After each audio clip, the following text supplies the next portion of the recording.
Hi guys, so I am here today with a very exciting announcement which you may already have heard if you follow me on Twitter because I shared it a week or two ago, probably only about a week ago, and that is that my friend Jill and I are running another round of our readathon, the Femme Fan Tale.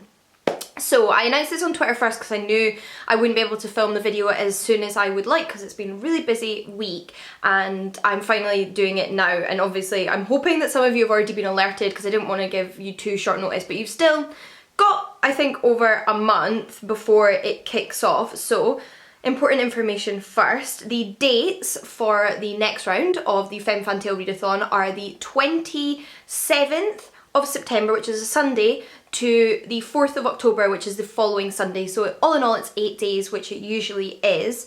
And if you've not participated in this readathon before or not heard me talk about it before, my friend Jill and I started it last year. We ran it twice last year. We've run it once so far this year. I actually, do you know when you start to wonder, did we started the year before? And I'm sure we've run it 3 times, and this will be the second round of 2020. It is specifically intended to encourage you to pick up more female voices within the SFF genres, so science fiction and fantasy. The title of the readathon very much comes from fantasy, but I appreciate that sometimes it's actually kind of hard to discern between different speculative genres, so I'm perfectly okay as the host with you reading anything you would consider speculative, whether it's magic realism, whether it's science fiction, whether it's fantasy, whether it's like high fantasy, low fantasy, what have you. That is within the theme and the intention of the readathon, and the reason that we wanted to encourage people to read more women within these genres is just because historically they're so dominated by male authors.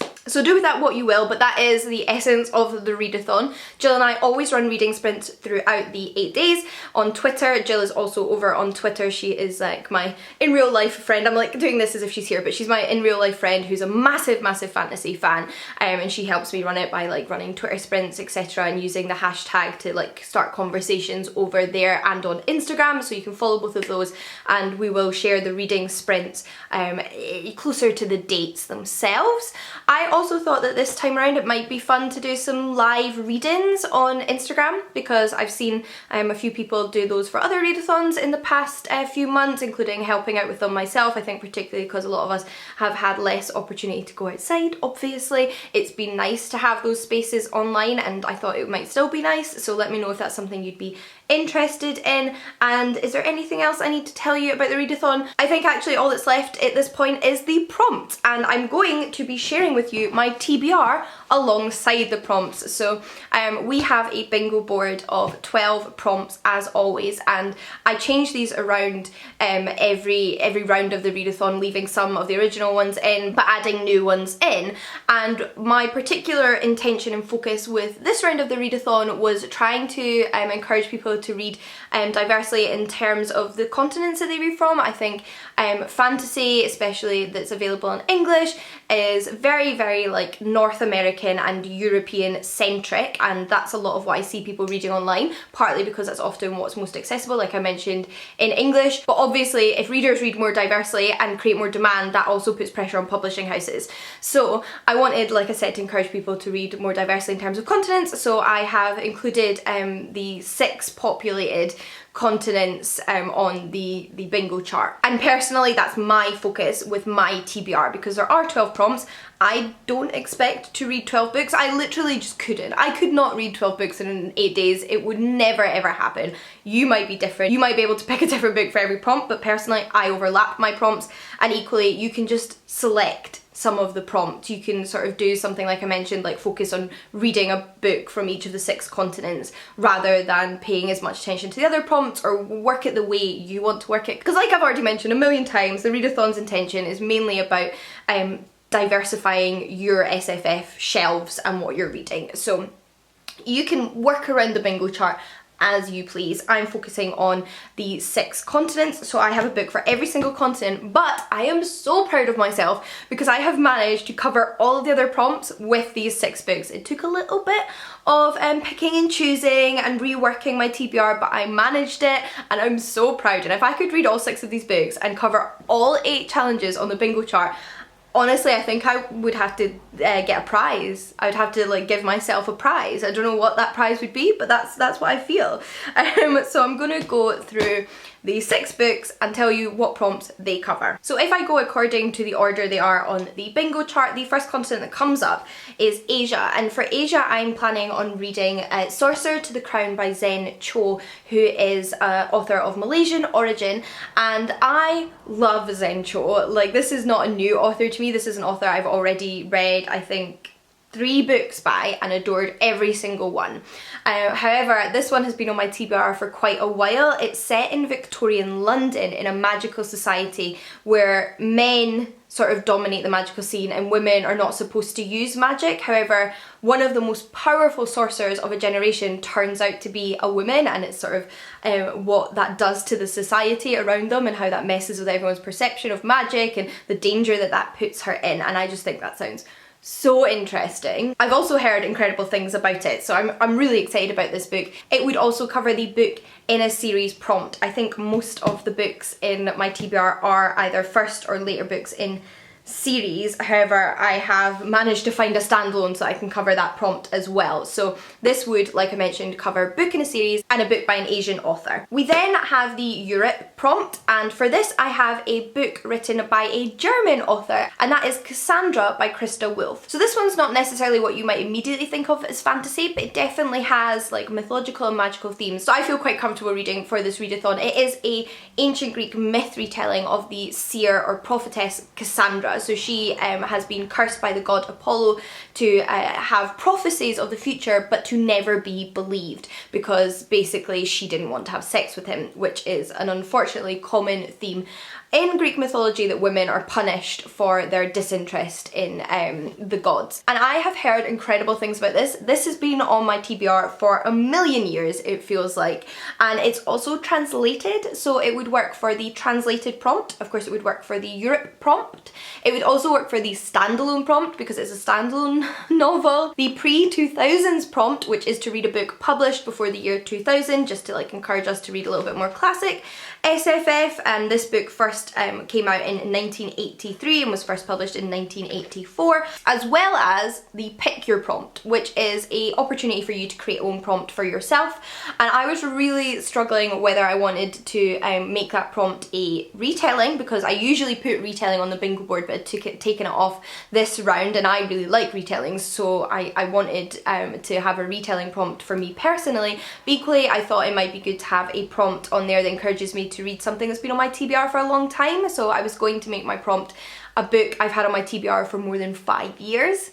And this actually works for both of those, so I'm just saying that this works for my pick a prompt, and it can be either of those prompts. So this one really ticks a lot of boxes, and it's also not terribly long. I was a little bit worried at first that I was ending up with a lot of really long books on my TBR, which would make it much more difficult, but this one's a much more manageable length, so it should help me with the readathon overall. We then, for continents, have Africa, and for this, the book I am going to be reading I don't have yet. I've ordered a copy from Waterstones online, and it's on the way to me in the post, and it's Ray Bearer by Jordan Ifueko, and this is the first book in a YA fantasy series, I believe, so it's another book in a series, as well as obviously being of African origins, and it's had a lot of hype ever since it came out. Like, I've seen a lot of people talk about this book, and that hype has crept into my brain, and as soon as I was trying to think of an author from Africa, I remembered that this one had been sort of doing its rounds on the internet recently. I'm going to read the blurb because it's not one I'm as familiar with as some of the others, so you can get an idea of what it's about. Nothing is more important than loyalty, but what if you've sworn to protect the one you were born to destroy? Teresa has always longed for warmth of a family. She was raised in isolation by a mysterious, often absent mother known only as the Lady. The Lady sends her to the capital of the global empire of Artisar to compete with other children to be chosen as one of the Crown Prince's Council of 11.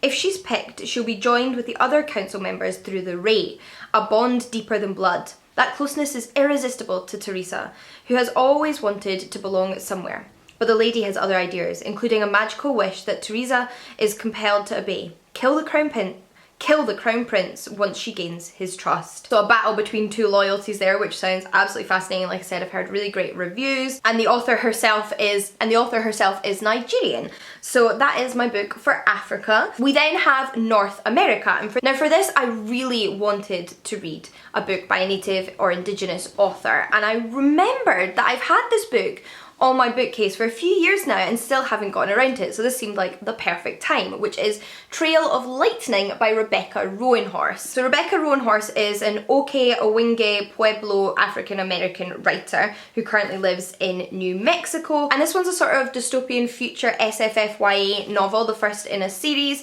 It's about the gods and heroes of legend who walk the land, but so do monsters. Maggie Hoske is a Deneta monster hunter, a supernaturally gifted killer. When a small town needs help finding a missing girl, Maggie is the last best hope. But what Maggie uncovers about the monster is much more terrifying than anything she could imagine. Maggie reluctantly enlists the aid of Kai Arviso, an unconventional medicine man, and together they travel the res, unravelling clues from ancient legends, trading favours with tricksters, and battling dark witchcraft in a patchwork world of deteriorating technology. So for this one we very much like fall into the whole world of SFF with a bit of science fiction and a bit of fantasy, and I'm really excited about this. It's also, although a hardback, not actually that long, so again it should be quite good for trying to fit in to the 8 days. We then have South America, and for this I have another YA novel, which is the first in a series. I'm going to be starting a lot of series during this readathon, and that's Labyrinth Lost by Zoraida Cordova. And this one not only covers South America and book in a series, but also the LGBTQ+ prompt, which is a prompt that will always and forever be part of this readathon. And I'm not actually terribly certain what the LGBTQ+ rep in this book is. I've just seen it listed like over 100 times on Goodreads as LGBTQ+, so I'm believing the people that are listing it as that. It's about Alex, who is a bruja, the most powerful witch in a generation, and she hates magic. At her death day celebration, Alex performs a spell to rid herself of her power, but it backfires. Her whole family vanishes into thin air, leaving her alone with Nova, a brujo boy she can't trust, a boy whose intentions are as dark as the strange markings on his skin. The only way to get her family back is to travel with Nova to Los Lagos, a land in between, as dark as Limbo and as strange as Wonderland. So, sounds super intriguing, looking forward to finding out what the queer rep is, and just looking forward to reading it. We then lastly for contents have Oceania, and I am going to be reading a Juliet Marillier book. I know, another author I'm already a big fan of, but the sequel to The Harp of Kings comes out at the very beginning of September, which is called A Dance with Fate. And Juliet Marillier herself is originally from New Zealand, and I wanted to read this book in September anyway because I knew I would be super eager. Harp of Kings was one of my favourite books of 2019. I absolutely adored it, and I cannot wait to see what's next for our characters because they are very much set on a new journey at the end of book 1. It's about a brother, a sister, and another young man, all of whom have been training to be warriors on this island that trains warriors in medieval Ireland. And in book 1 they go off on like a sort of mission together. Obviously I can't say much more than that, I don't want to spoil book 1, but naturally it's about what is next in store for these characters in book 2, and I cannot wait. I'm also planning on buddy reading this one with my friend Jill and my friend Lauren, who I buddy read book 1 with, so we will be, you know, like carrying on that journey together, and I'm super duper excited. Obviously this one's not out yet, it doesn't come out till the beginning of September, so I have my pre-order in, but it is not here, so I'll have to insert a picture. But that one would also work for book in a series. It's so funny because really this is the book that is covering the most prompts. If I read this I'll have ticked off so many prompts. But I would love to try and read all those books. I might really have to dedicate a lot of time if I hope to get through them all, but I believe I actually have access to this one on audiobook on Scribd, which could help sort of make it easier to get to things during the 8 days when I can't read physically, and I am super excited about all of these books. I'm super excited to have the Femme Fatale back and to be reading lots of female voices in fantasy and science fiction with you all. I love it, I have so much fun with it every single time we do it, and it's really one of my favourite categories of literature, as you all know. Plus I have a lot of it on my TBR, so it really helps me get through some of the backlog I have to read.